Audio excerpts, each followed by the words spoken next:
We're joined today by swim head coach Rick Hayes for our annual NEISDA Preview. Coach, you're leaving here in about a half an hour, headed down. Hopefully you're going to beat the snowflakes and get down there with no issue. Headed down to University of Rhode Island again, where it's held for the second consecutive year after so many years in Vermont. Talk about your expectations for both teams this year. I think we're setting up pretty well. I think we should be in a much better place than we've been in the last couple of seasons. Just performance-wise, through the beginning of the season, through GNAX and the second half after the semester break, we're swimming well. We're competing well, even if the times aren't the best. We're still swimming hard. We're coming into the championship meet. They're tapered, energetic. Practices have been pretty upbeat and ready to go. I'm looking for some solid swims, and overall team placement should be much better than it's been.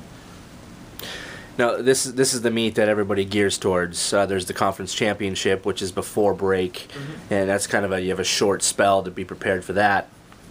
But this is the one. But after this, there's the ECACs, and I understand there's some hope this year for the first time to have some St. Joe swimmers. Yeah, Alex Gilvey and Ben Johnson have been close in years past. Things are shaping up well. I know that's a goal for both of them. It's a goal for us as a coaching staff. That would be a huge program improvement.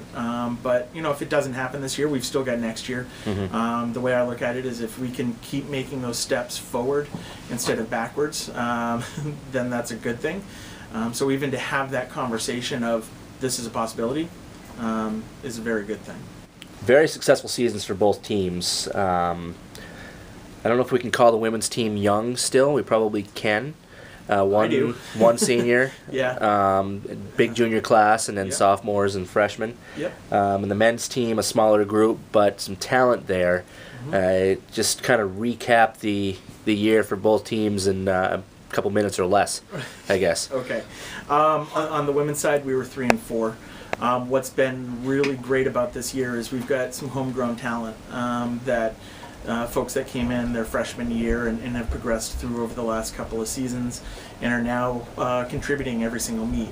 The freshmen from last year are contributing now on a very large scale.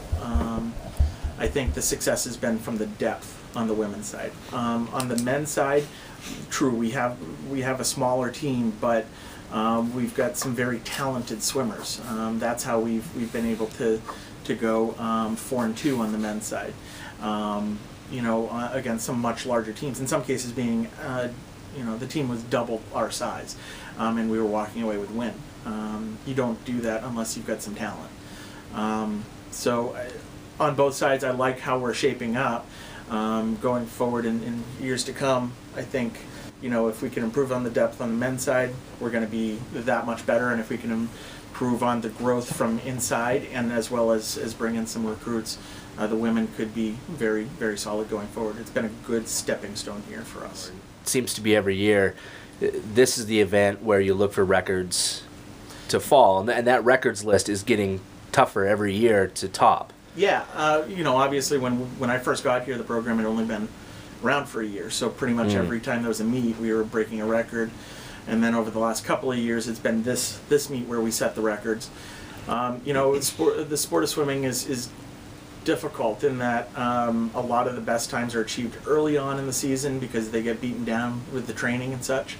The end of the year is where you taper and you hopefully peak at that championship meet. This is it. This is the culmination of all the hard work that they were in on their own and as soon as they got back on campus. But when I walked on the deck at the beginning of October, this is what we've been talking about. This is what we've been gearing for. This year, several of the home meets were very entertaining with some great finishes and relays. That just has to bring a team closer together. It seems like a tight-knit group. Yeah. When it boils down to it, when it comes to meets, they are in it together. They pull for each other. They're screaming for each other. They're pumping each other up. And I think, as far as my coaching philosophy goes, I think that's just as important as your performance in the water. And they've bought into it wholeheartedly. And it doesn't matter what happens off the pool deck and that sort of stuff. When they come together, they've got a job to do, and they do it. So. Just kind of talk about that venue, what you like about it, what kind of character it brings, and how you think your swimmers will perform the second year. It's a large facility. They've got a competition pool, they have an instructional pool, and a diving well. So, you've got 3 pools basically all on one pool deck. You've got a bunch of warm-ups going on all the time. We'll have sessions where diving is going on while we're swimming. What it is, my philosophy has always been, you're going to want to get used to the pool, but as long as you got a lane, you got a chance. So let's get in, let's swim, and go for it. I think what I'm looking for and what I would anticipate is in and around some of our best finishes, in program history. So whether or not that's one place off, whether that's the exact place or a couple of places ahead of where we've been in the past, which is awesome, because over the last couple of years we've been in sort of a growth mindset, and now we're in sort of a progression mindset. We've set the standard, and now it's time to move forward a little bit. So on paper, that's what it shows. In my career, I've never seen a meet go exactly the way a psych sheet looks, which is basically a list of all the times that are entered. It's never been that way. So my plan is we're going to go do our best, and we're going to come back hopefully in and around that program history type of scenario. 3 seniors on this team: Kelly Carter, Adam Gollin, and Preston Bowden. Any season, no matter what sport, you go and go and go, and then it's over. Mm-hmm. But the way your season is built towards that end event, this huge event, and everything that weekend is just, I know it's a crazy weekend. It is filled with action and events, and maybe you get to eat, and maybe you get to sleep. But it goes and goes and goes, and then Sunday comes, and that's it. And it's kind of an end of those careers. Mm-hmm.